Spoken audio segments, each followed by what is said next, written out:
Hello, everyone, and welcome to Talking Business with me, Danny Pardo. We are talking with Ridhi today, and we've got a story about a location change, a career change, running volunteer projects, setting up businesses, and importantly, sustainable transport. The reasons for it, why we need to do it, and how we can all get involved and get stuck into making a positive change to the areas we live in. So let's talk business with Ridhi. Hello, everyone, and welcome to Talking Business. We are focusing on transport again at some point during this conversation, anyway, with Ridhi. Hello, Ridhi. How are you today? Hi, Danny. I'm really well, thanks, actually. How are you? I'm very well, thank you very much, and thank you so much for taking the time to have a chat with us. Now, people aren't here to listen to me, they're here to listen to you. So as we get into this discussion, which I feel might go in a variety of directions, which is great, the more the merrier, let me kick off with who is Ridhi? Who am I speaking with today? So I think I'm now officially a Brummie because I've been here longer than I've been anywhere else in the country. Grew up in London, but I've been here since I started university in 2006, I think. And yeah, I've been here ever since. I studied philosophy at uni, which got me somewhere. I'm not sure where, but it got me somewhere. And now I work for Sustrans. So Sustrans is a cycling and walking charity, and we support people to cycle and walk. We want to make the space better for people. We want to make the environment better. We want to make the infrastructure better. We want to make the availability and the affordability, not necessarily affordability, but availability better for people. So yeah, I've been on a long journey to get to this point, and I've done a lot of different things in between. So yeah, we can touch on Super. some of those. Yeah, I mean, let's get into that journey, then, shall we? What is your current job title, so we know like the end result of your career, if that's a thing that you can say. What's your current job title? The current point. The current point. There we go. Yeah, it's not the end. I'm not done yet. This is like my 25th interview, and I'm like, what am I trying to say? So. Yes, it's an ongoing journey, shall we say? Yes, definitely. So what's your current job title really at Sustrans? So currently I'm a partnerships manager for the West Midlands. So that means that I develop relationships with people. I do some of that networking element. I look for the opportunities for our staff. So where there might be some job opportunities or project opportunities for our staff to work on. I work with the local authorities. So a large part of my role is raising ambition. So within the transport environment, within the active transport environment, there is always this underlying theme of active travel and wanting people to get in and walking, but sometimes people lack the ambition or the courage to make the next step, because it can be scary, because it's not what we've always done. We've always focused on the car, we've always focused on that sort of personal mobility around the vehicle, and so to change that to active travel can take courage and ambition. So part of my role is to develop that and grow that within people in the local authorities. And when I say local authorities, I mean like Birmingham City Council or Coventry City Council. And I work across the West Midlands. So I work from, Wolverhampton to Shropshire and Herefordshire and all the places in between.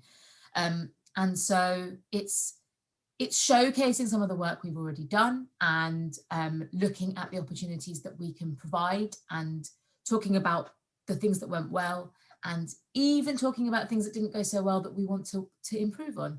So it's really about lots of conversations. I spend a lot of my time having lots of really heartening conversations with a lot of different people, from businesses and officers in the council to charities and other organisations working in the same sector. So that's what I do now. But it's been a bit of a journey to get here. Not a bad journey, that makes it sound bad, but just a varied journey, is the word I'm looking for.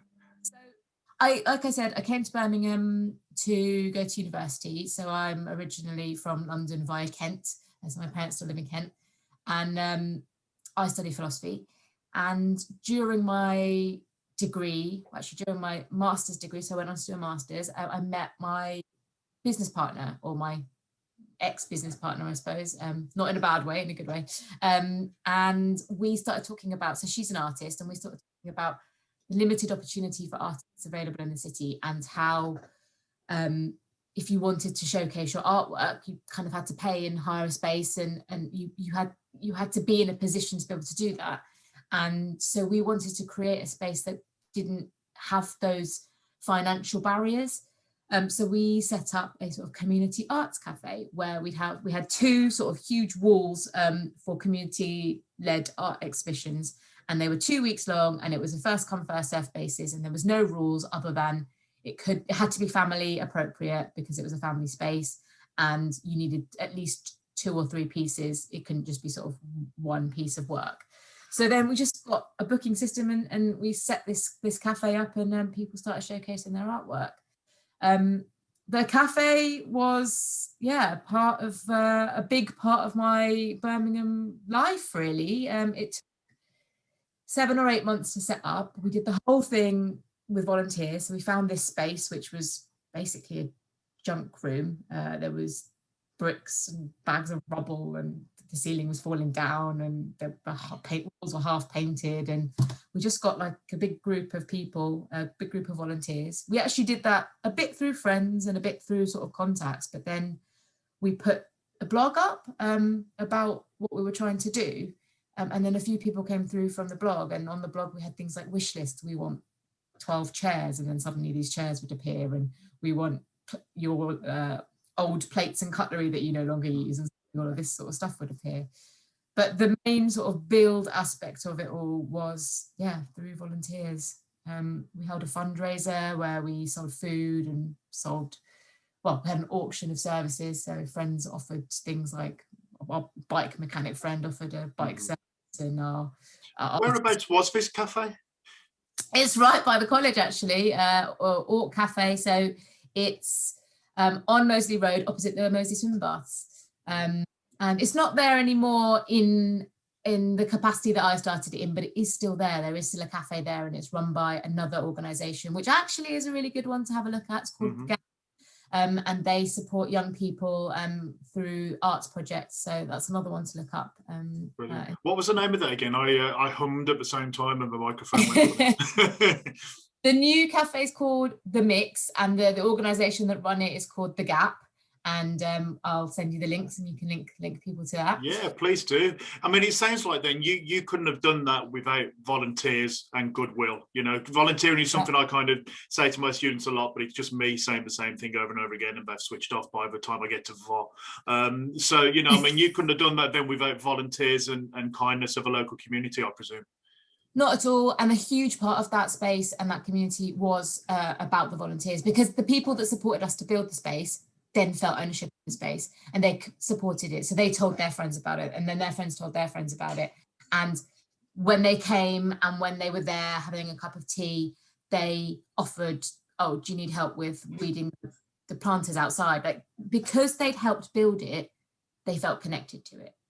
And the process of getting this whole cafe, there was lots of things involved that actually would be really relevant again to the students that you're working with. So things like going to the Prince's Trust and doing an entrepreneurship course that we did, that really supported us to help us write a business plan, help us develop cash flow sheets, help us understand accounts and some of the legal sides of running a business. It also helped us to get a grant, and then do some other fundraising, but do it in a very robust and sort of more focused way, and get that support from that organisation. But it also then directed us to some of the free support that was available, that I'm not sure what's available at the moment, but is always worth looking for. So we had an hour free with a lawyer, we had an hour free with an accountant. We did the mentoring programme through Prince's Trust as well, and got a mentor from the Royal Bank of Scotland who would meet with us once a month and help us through different problems. So there's lots of different support that was available that we asked for and took. And I think that's another key takeaway from that, is that a big project and something that's really important, and especially involves lots of people, involves the community, involves volunteers, can't be done alone. You have to work with the people around you that want to support you with it. And I think that some of that learning has really gone into my future roles since. So after the cafe, we sold the cafe in the end, and then I worked for myself for 10 years, and or 5 years after that, I suppose, and doing lots of things, research projects, working with the community, trying to fundraise for different community projects, projects looking at how volunteers could be more involved.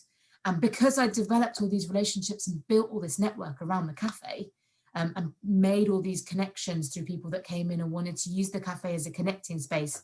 And it was a space where people came in, met someone else that had a similar idea to them or ideal to them or thought processes, and then stuff blossomed and stuff happened. And I still know of relationships and partnerships and working projects that exist because they've met in this space. So in the same way, I developed all these relationships, all these different partners across the city because they came in to have a cup of tea and I got talking to them. And that's led to all that work that I did self-employed. And that's now led to half of the relationships that I have within my current role at Sustrans. Yeah. So that's a prime example. Bear with me 1 second. Hold on a second. So my daughter's coming in looking for something. Hold on.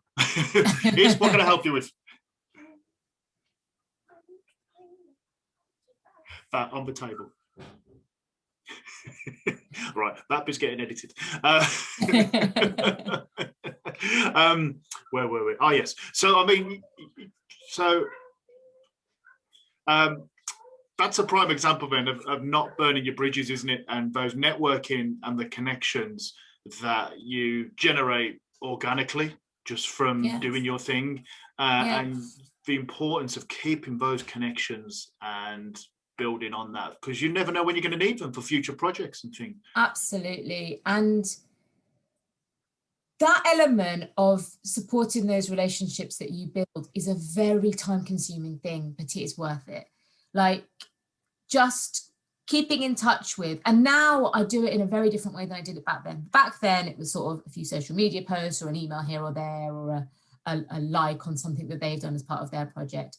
And now it's a bit more strategic. You know, I have a list of people that I really want to make sure that I keep in touch with, and I make sure that I'm regularly contacting them and sharing information, but not too much because then they get fed up of hearing from you. So it's a skill set and it's a really fine balance. And I think that that's something that we need to learn how to do better, is managing the relationships and networking in that middle ground where you're just involved enough so that everybody remembers your name, but not so involved that everybody hates your name. Yes, that's right. Constantly telling them the same thing over and over again. It's like, yeah, I know you told me about your website yesterday, and something I'm trying not to do too much of. But it's a tricky balance, isn't it? Because everybody's different as well. I mean, what would you say to students in terms of social media presence and being online? Because a lot of them live on TikTok, Snapchat, Instagram, post all kinds of things. And I always say I'm not following them because I don't want to know what they do at the weekend. How important is like students looking after their social media presence online and kind of selling themselves on it? For me, social media is a tool, not a space to, well, like you said, live on, but that's my personal opinion on it. I think knowing that everything you put out there is always going to be out there is always the way I've always thought about it. So putting something online that you might think in a few months, weeks, years, you don't want other people to see, just sort of thinking about the content that you put out there. I use it in professional capacity only. So I use it to connect with people that are doing work that are similar to my ideals and goals. So I use that on my professional and personal profiles, but it's mostly all professional connections. Like I'll connect with a local park that's got a cycle route through it that I want to talk to about, hey, how can we make sure that pedestrians and cyclists are all working together on this space because it's not a very wide path, and how can we make sure that everyone's happy with the space that they're using? So I do use it in a very sort of work-based context, but I think that there's a lot of content out there, and being selective about what you post and engage with is important, because otherwise you get lost in it. And I think, yeah, that key element for me is putting content on there that you know you want the legacy for it to stay, and not something that you might be embarrassed about. Yeah, that's right. Because once it's there, isn't it? Somebody screenshotted it somewhere, or it's on some kind of server somewhere that somebody drags up. So got to be careful about that. All right, so let's go back to your career journey then. So we got 2005-06, you come to Birmingham. You've got the arts project, the arts cafe. So where are we up to now? You said you did that for, what do you say, 10 years, something like that? So something like that, yeah. So we're about 2016-17 now, and you're not doing the cafe anymore, the arts project, but you've moved on. So we're still about 3 or 4 years away from where we are now. So can you fill that gap for us then? Yeah, so it was a little bit further ahead than that, but I took a break, a career break during maternity. So I was off for a few months when I had my son.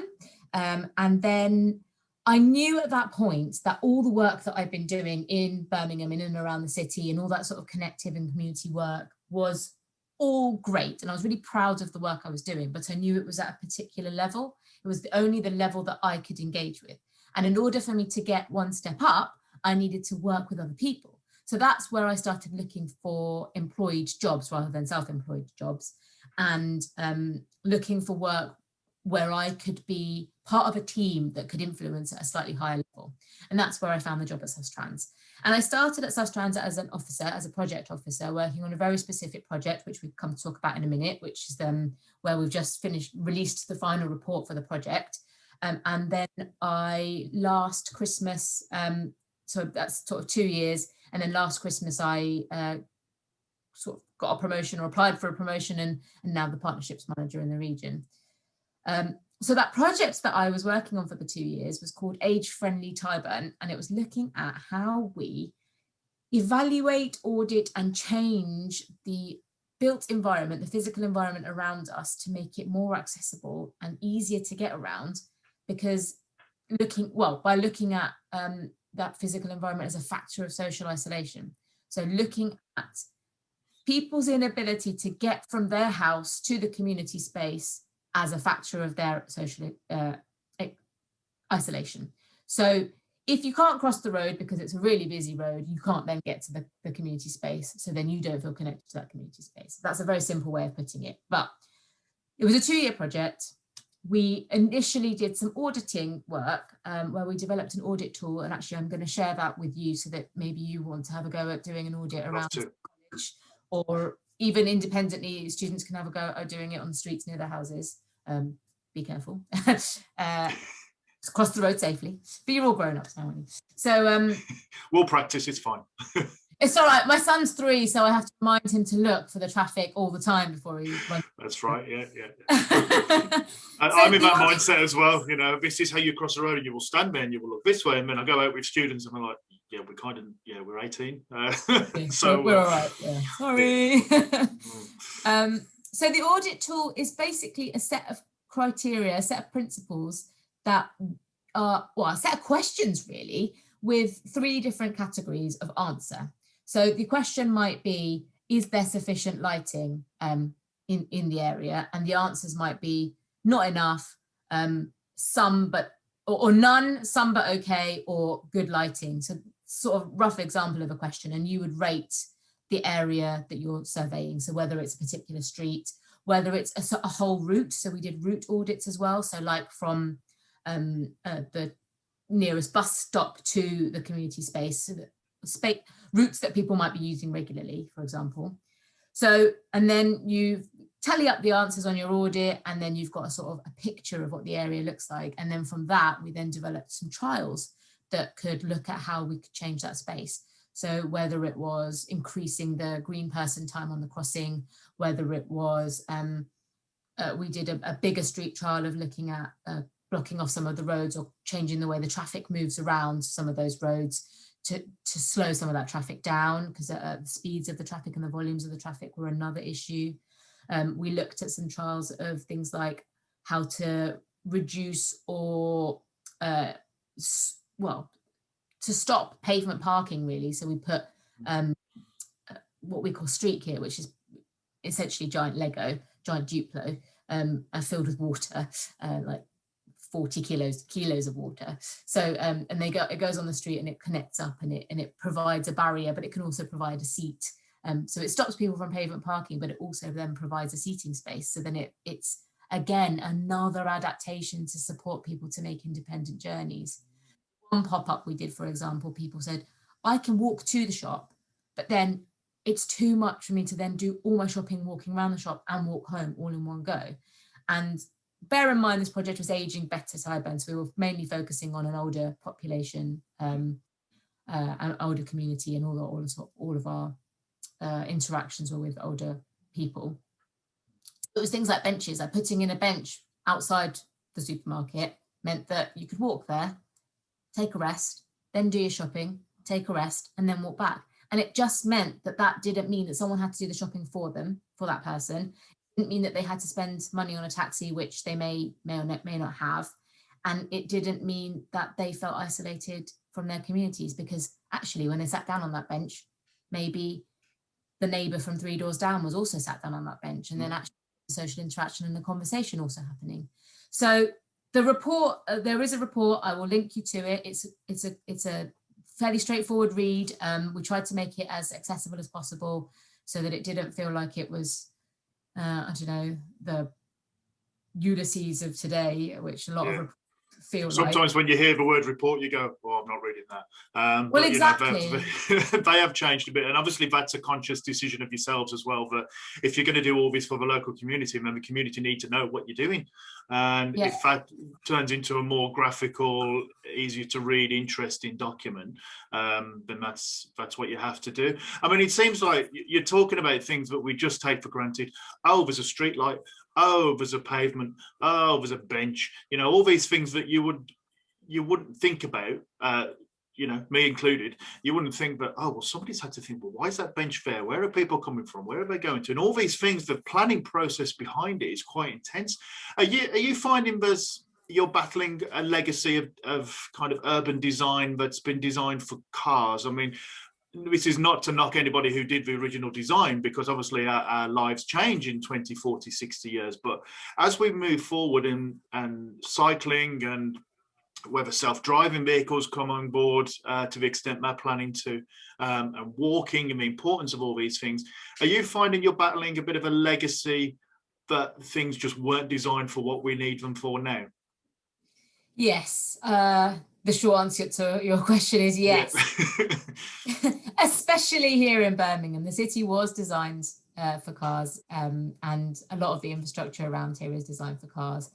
And I think we as a city are starting to wake up to that. It's really visible in the Birmingham Transport Plan, which again I'll link to, which is again another, I'm very impressed, easy read report, something that we can all access and read. And I'm impressed that Birmingham City Council have made the effort to make sure that everyone can have a look at that. But what I'm trying to say is that there is a step change. There are people that are looking at the way that we've designed for vehicles, and trying to look at how we incorporate active travel. So whether that's cycling, walking, how we integrate with public transport. So a key example is reallocating road space. So this is a big thing that government, local government, as well as national government have now advocated and said, look, we need to start changing the way we use our roads. We need to start allocating that space and taking it away from cars and giving it to active travel. I think you may have seen there's various cartoons where you've got 2 lanes of traffic and it's bumper to bumper, jam-packed with cars. And then someone goes, oh, let's widen that road. And then you see 4 lanes of traffic and it's still bumper to bumper with cars. Yeah. It's almost like you build the road and then for the cars, so the cars will fill it. Whereas if you take that same space, put half of it for cycles, the aim would be that you'd have however many cars you have, but then you'd also have this additional of cycling. Sustrans, we do a report every 2 years called Bike Life. I've handily got mine right here. Oh, look at that. So this is the West Midlands one, but we do them in various different cities. I think it's 18 now, cities across the country, and a national one. And I will again link you to that. You'll have to remind me all these links. Yeah, no, I know. It's going to be a lot coming my way. I like it. Keep them coming. Yeah, absolutely. And so this talks about people's a propensity to cycle, what they want to do, what they want to see, the barriers that they face, the types of people that already cycle, the types of people that have said that they would like to cycle. A big thing that people talk about is safety in this report, and that they just want safer infrastructure. So that's where that whole, it all links back to that reallocating of road space. If you've got dedicated, protected, segregated space for cycles, more people will feel comfortable using it. And so then you will increase that mode shift, so shift from one particular mode of transport to another, shift from cars to the bikes, and there's lots of different demographics of people that have said that safety is paramount. Women in particular say, I would like to feel safe when I cycle. And so, yeah, it's nice to see the links and the connections. Yeah, and this is definitely like a long-term project, isn't it? You know, we talk about in class tactical objectives being very short-term in the next year or two, and strategic being, say, 5 to 10 years. And, you know, as a cyclist myself and as a car driver myself, I kind of see both sides of discussions. I'm not going to say arguments, discussions as to what should happen. And there's a lot of people who are very opinionated about, but I've spent all this money on my car, I'm going to drive it. But this long-term shift that you really are trying to put in. I mean, how far, what are you currently working on in terms of your big projects, and how far forward are you thinking in terms of the planning that you're doing at Sustrans? So Sustrans has 2 strategic priorities, and these are paths for everyone and livable cities and towns for everyone. So our path for everyone is looking at that cycle infrastructure. So you may have seen those, the National Cycle Network, little blue arrows with the little red number, and they're all up and down the country. And so that's one of our priorities, and that's looking at making that fully off-road by 2040, or traffic-free, actually, I should say. So fully segregated or traffic-free by 2040. So that's the sort of trajectory that's taking, and it will take some years and it will take some time. In the short term on that project, we're looking at barrier removal, and we're looking at wayfinding and route navigation. So making what's already there as accessible as possible is that short-term goal, and in the long term, improving it to the point where it feels comfortable and safe for everyone to be able to utilise and feel and be free of traffic. So that's sort of the short-term, and then the longer-term goals in that side of things. And then the other one, livable cities and towns, is looking at the spaces around us and how we make them more livable, and how we allow people to access them without the need of a car. Like you, I'm a driver and a cyclist. I see the value of my car, and I see the value of being able to have access to it and use it for particular journeys. But I also see that if the journey that we're all taking in the car, for want of a better, less of a pun, is that we automatically rely on them, don't we? We open the door, we get in the car, and we go off and do things. And we need to be changing that knee-jerk mindset, because we cannot continue the way we're continuing. We cannot continue to put the number of cars on the road that there isn't enough space for them, as I already mentioned with the traffic jams. The pollution around it is getting worse. It's not something that's that we want to be making even worse than it already is. We saw the levels of pollution reduced during lockdown because less people were driving. So people's health, we need to be looking at people using active travel to make their health benefits, both mental and physical. And so this strategy looks at all of those elements. It looks at how we look at active travel in the whole and all of the different elements of it. And in short term, we're looking at things like behaviour change projects, where we support people to learn how to ride. We support people to access the infrastructure. So access bike parking, access facilities at the workspace, access training sessions and confidence building sessions. So in the short term, it's a little bit around that. And in the longer term, it's about building that infrastructure and changing that mindset of those local authorities to be able to look at how we incorporate active travel into all of the things that we do. It shouldn't just be part of the transport policy of these roads are being built, oh, let's stick a bike lane here, or let's stick a bike crossing here. It's about this crossing is relevant to these schools and this hospital and this shopping facility. And then we need to put the trip end stuff, so the secure bike parking in at the end. We need shower facilities at workplaces. We need to change the mindset of the employers to say, actually, we're going to build in, say, 10 minutes of your workday to allow you to get changed and have a shower if you cycle to work. So those are some of the, the ways we work with businesses. So in the short term, it's about changing and then raising ambition. In the longer term, it's about changing the environment around us. So I hope that answered your question. rambled Oh a bit. yeah, that's amazing. In fact, it kind of ruined two of my next two questions because you just answered them. But no, I mean that's absolutely fascinating. Yeah, there's so many things. I mean, I don't mean to hark on about taking things for granted, but the ability to shower when you get to work is such a major factor, especially with the summer months coming. I mean, my cycle is 10 miles, and I suffice to say I need a shower when I get there. But it is things like that people go, well, I can't, because I can't carry my suit. I can't get changed when I'm there. I've got meetings with clients or teaching classes all day. And things like that could stop so many people. And it is that behavioural shift, there we go, got it right second time, is huge. And that's something I've been quite concerned about with my students. You know, I do the quick polls in class, who's learning to drive and who cycles regularly. And it is literally maybe 1 or 2 per class who cycle. And the number of people learning to drive is way more. And to think that if we were going to have 3 or 4, let's say 3 or 4 students in my class drive, and you multiply that by all the classes around the college, you know, we don't have parking spaces. We probably don't have 50 parking spaces in walking distance of the college.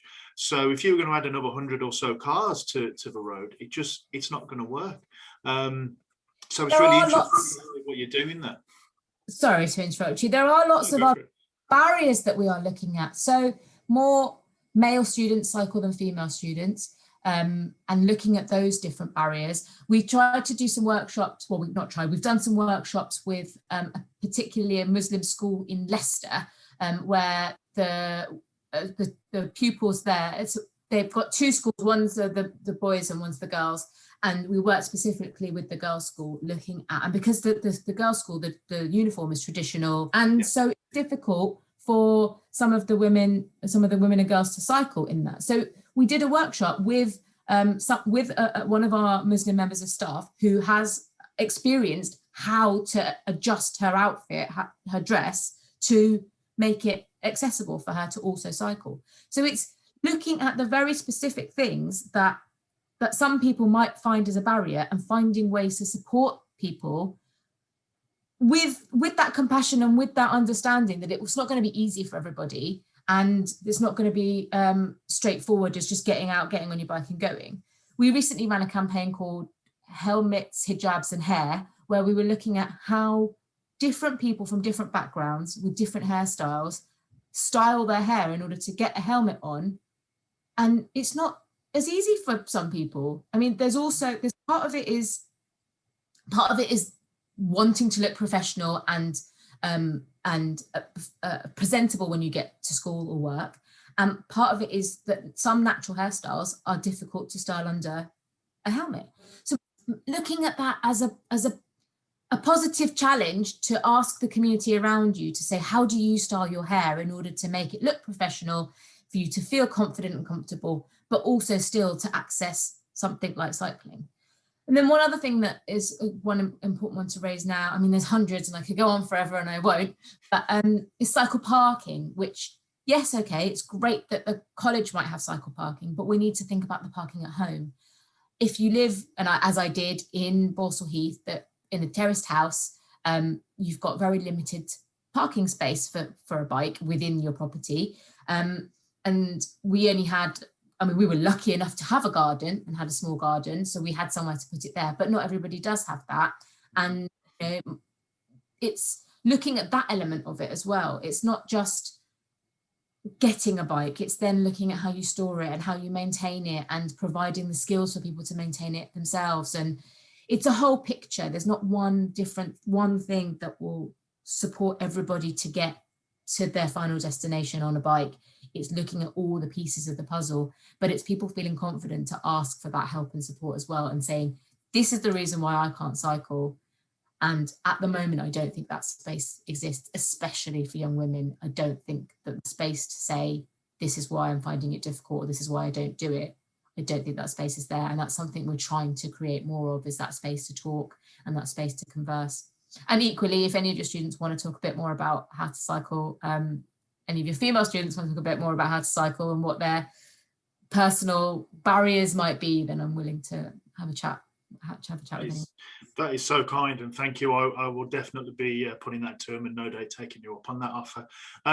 So another question here then, in terms of what's the point of all this, and to kind of preface that question, my views, I've always been kind of pro-environment and save the planet, and I'm not going to get too much into detail, but I'm sure you get the gist of what I'm saying there. But, you know, and as a dad of 5.5, almost 6 years now, I've really tried to make a conscious decision that we have got to change. You know, I would love for my daughter to be able to cycle to school, but at the moment that doesn't work with the roads and the areas we go down. So as a dad, I've really felt, gosh, I've got to do something, and if that means cycling 3 or 4 days a week rather than car 5 days a week, then that's a shift I'm doing. So in terms of what's the point, and has being a mum yourself kind of changed your views or anything, because you're obviously very passionate about what you do, has that come along more as now that you're a parent, and what is the point of doing all this Sustrans stuff? Why bother getting on bikes and walking? Firstly, because it's fun. I feel a sense of freedom when I get on my bike that I don't feel when I get in the car, and that sounds cheesy, and I think some people are probably giggling at me right now or laughing at me right now, but it's true. I feel free. I feel, for me, part of it's mental health. So I love my ride to work. I've only got less than you, some 6 miles ish to work, so it's about half an hour, and it allows me to switch off my mum brain after breakfast, Rice Krispies in my hair, or whatever else has gone on, and switch that little brain off and switch on my other brain that says, right, I'm now Sustrans staff, I need to think about these things and have these conversations with people, and in reverse on the way home, switch off my work stuff, go back into mum, what puzzles and games are we going to play this evening? So partly it's that. Partly it's the physical activity. I have noticed in lockdown, where I've been working from home, I just don't get enough physical activity, and lots and lots and lots of research shows that rather than organised sports, active travel to school or work or college is the best way to keep fit, because it's regular, it's a route that you will do all the time, so you can use that route, like you do the same 5 miles or 4 miles or whatever, so you can use that route to improve. It's like there's a learning and improvement route there, and because you're doing it every day or 3 days a week or 4 days a week or whatever you're doing. So there's lots of research out there that shows it's the best way to improve your fitness. So that's something to look into. And then, like you, for the environment, it's really important. We have very little time left to change the way we behave in order to protect the planet, protect the environment that we live in. And I cannot stress enough that we cannot keep putting more cars on the road. It's just not going to work. There isn't enough space for them. I read somewhere, and I'm going to preface that I don't know how true this is, but I am hinting to the fact that it's probably true, that we have 300,000 cars and only 150,000 parking spaces. So we've got half those cars are on the road all the time because there's nowhere to put them. So, I mean, again, I'm not sure how true that is, but we'll go with it. We just cannot keep putting the cars on the road. There isn't enough space. There isn't enough, the pollution that it's causing is too much. So the environmental impact is a huge factor for me. But then also the social element of cycling. Like I said, if you go for a walk and you sit on a bench, you might meet someone. Similarly with a bike, you cycle to work. I see the same sort of 15 or so faces on my way in that I smile with and nod at, and because they're going in the same direction or in the opposite direction, because they're all going to the same places every day. So there is that community, and it can bring people together, and it is a great confidence booster. It's something that once people get to and get on, it changes the way that they interact with their environment. My mum is a great example. Never learned to ride a bike. At 60, put her on a training course, and she's learned to ride a bike, and now she loves it. So it's never too late to start, never too late to learn. And she said the same thing. She didn't think that it would do very much for her, but the sense of freedom that she said that she's got from it is incredible. And during this time when there's been so little available for us to do, that physical activity has helped physically and mentally. So, yeah. I mean, the mental health side.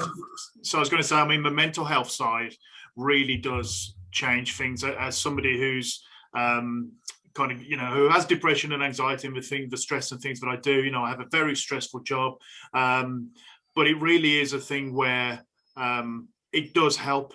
It's you can read a million reports about it, and I tell the students all the time, but the days I cycle and the few days after, I do feel better for it. My legs aren't what they used to be, but they will be in a few weeks. Yes. But mentally, it does clear you. And it does provide you with that, even if I drive on cycle on a variety of roads. With some have got very heavy traffic, some not so much, but you do feel it just feels different, and I'm in control, and if I want to get to work a bit quicker, I will, and if I want to get to work a bit slower, I will. And that you've got that choice to do that, haven't you? Exactly. And I'm the same as someone who struggled with mental health, depression, anxiety, and someone who knows how much I value my space on my bike, and that physical space of the air rushing through at you. It's absolutely valuable. And yes, it has changed as a mother. I take less risks as a mum. Bike, I think I do cycle a little bit slower, or try to avoid the traffic where I can. And the last one I was going to mention was the more people that do it, the more people that we'll have out there on bikes, and the more impetus there'll be for safer infrastructure. So a kind of safety in numbers sort of thing. Not that I'm advocating that we all get out there and those busiest roads possible to try and shift some of the traffic. Everybody to Five Ways Island. Let's go for it. No, terrifying. No, if we have a bigger cycling community, there'll be more of us to ask for better infrastructure and lobby for better. Yeah. Well, I hope that we do get more people doing that. So looking at, you said you do a lot of reports with Sustrans, and obviously you've got, before you can make decisions, you've got to have the data and the information in place to do that. It can't just be, well, I thought it'd be a good idea, let's throw 10 million pounds at it. You've got to have that proof and the data for it. So, moving forward then, in terms of Sustrans and what you're currently doing and what's next for you, are you doing a lot with the Commonwealth Games coming up? Is that a major focus for you, or are people in your teams working with regards to that? Because that's coming summer 2022, which is about 15-16 months away. So it's coming quick, isn't it? The deadlines are starting to loom. So is that something that you're involved with? Yes, we are looking to be involved a bit further, but yes, we are hoping to support some activity around that, whether that's helping people to fix their bikes in order to be able to get to the games actively, or whether it's supporting some of the more local communities. So I know that up in Cannock is where the mountain biking is happening, and we're hoping to support some of those communities around Cannock Chase to look at how to bring cycling into the everyday in that area. But yes, I would say we're definitely involved, and watch the space for a bit more. We're still lining up our ducks and crossing our T's and dotting our I's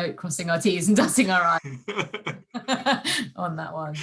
Yeah, well, make sure you get those T's and the I's right, because the Commonwealth Games are going to be a busy time, isn't it? It's going to be, and it's really exciting, for Birmingham, as somebody who's lived here, and obviously you've been here a long time now. So it's quite exciting, and I hope that we can, get everything sorted and have a fantastic game. So it really shows off what we've done and all the hard work the Sustrans have been doing to kind of get that working. I mean, you've given so many great examples for why we should be doing this. And the changes that are happening. In terms of COVID then, just a quick one about COVID and coronavirus. I mean, we're recording this just after kind of lockdown 3, I think, has finished. Yeah. So we're recording just after that. So shops, non-essential shops and things opened yesterday as we're recording this. So have you seen a change in terms of transport that COVID has brought on, and do you think, if there has been a change, is that going to continue, or are we all just going to go, oh, my car, I've got to go to work, bang, here we go again?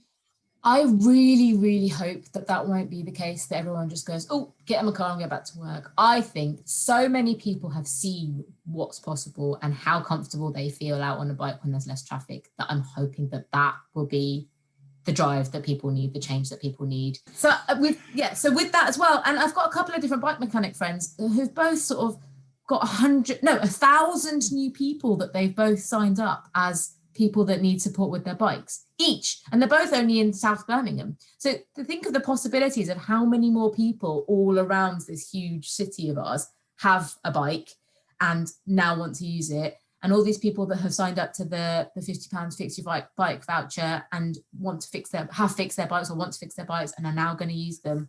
I think the kernel has been planted, or the seed has been planted, and we just need to keep watering and nurturing it to grow. And by having further conversations about what the barriers are, how to make it easier and safer and more comfortable for people, supporting people with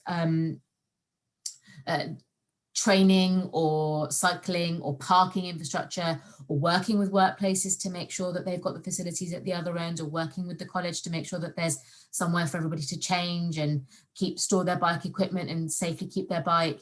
I think continuing these sorts of conversations and empowering people to have those conversations with their workplaces and their schools and other environments that they go to, I think there is, the one is there, I hope, and I hope that by asking Sustrans for support, for example, that we can get the movement continuing in the right direction. I don't want to see traffic levels go back to what they used to be.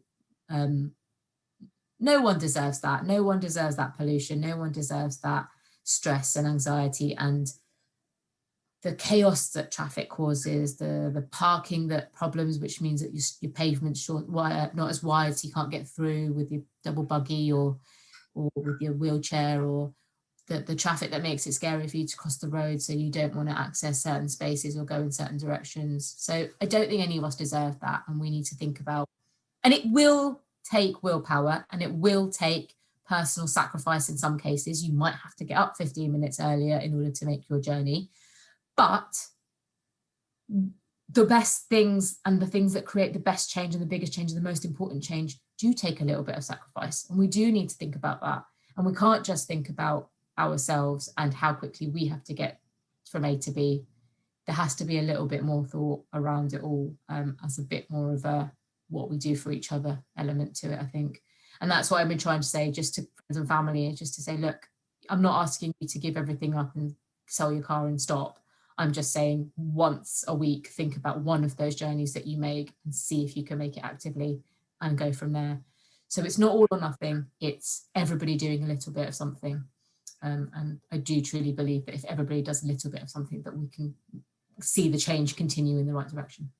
Yeah, fantastic. I mean, we are essentially all in this together, aren't we? You know, there's a lot of people in this city, and we've got to be able to help each other out on that. And this is it. We haven't even mentioned the growing population of Birmingham. They're not knocking down housing estates and flats and apartments. They're going up absolutely everywhere. I passed 2 or 3 new places just on my way to work, and that's just on my route. You know, but there's going to be a lot more people in Birmingham, and they can't all have a car because it's just not going to work. If it didn't work before, how are more cars going to solve it? So we have got to see that change, and I hope that people listening and watching that have gone, oh, maybe I will do once a week. As just a start, if we all just you have to start somewhere. I did. I hadn't cycled for about 10-15 years or so, and I couldn't have cycled 5 days a week to work, so it was one day and then maybe 2. You build it up, and it's worth it in the end, isn't it? It is worth it in the end for yourself and for others. And thank you for sharing all your thoughts and advice on that. Appreciate it. I'm going to ask you one more question here, if that's all right, but I haven't prepped you for, because I'm that kind of guy. So if you could go back to when you were, say, 17, 18 and give yourself a piece of advice, or if you wish somebody had given you a piece of advice that you would have listened to and kind of took with you as your mantra, what would that advice be? I think it would be to trust your instincts and to take those instincts and run with them. I think in lots of cases, especially as a woman of colour, especially when I was a young woman, I felt that my thoughts or my ideas didn't have the same weight as other people's. And so sometimes I think I hid them. And then once someone at some point said something to me like, this is a great idea, then I started to believe them. But for a long time, it was a lot of imposter syndrome and a lot of I don't belong here and this isn't my space for me to make a change in. And actually, if I'd have taken that bit more and trusted my own instincts a little bit more, I think it would have taken me a little bit further. So trust your instincts and believe in yourself, I think, which again sounds really cheesy. I promise I'm not that cheesy a person. Cheesy is fine. You know, I've been trying not to apologize every time I say something that sounds cheesy, but but it's true. You know, this is coming from you. This is not another example from me standing at the front of a class like, oh, Danny's going off on one again. You know, this is from you who's kind of been there, done it, still doing it. You know, your journey is, like you said, continuing and far from over, and you're really passionate about what you do. That's so obvious, and it's a credit to you. And thank you for your advice, your honesty there. I really appreciate it. That will resonate with a lot of our students, no doubt at all. So yeah, what we'll do is then I'll say cheerio in a minute. Stay on the line, and we'll have a quick finish up here. But for now, I'll just say thank you very much for talking business with me. Really appreciate it, Ridhi, and all the best to you and Sustrans for the next few. Forever, really. Thanks. Yeah. All right, see you later. Bye-bye. Thank you. See you. I'm sure you'd agree with me that is quite a journey that Ridhi has been on to get to where she is and, importantly, where she's going. And what fascinating insight into the world of sustainable transport as well. And I hope that you can take something away from that and get involved yourself and make a change to your local community in an effort to make a change to the wider community as well. Thank you again. Really appreciate you giving your time for us today on Talking Business with me, Danny Pardo. You can say hello to me on all the social networks. Feel free to drop me a tweet or say hello on Instagram, or like, share, rate, review, subscribe, and do all the good things with this podcast that you are listening or watching today. So thanks very much, and we'll see you again on another episode of Talking Business with Danny Pardo real soon. Thank you. Cheerio.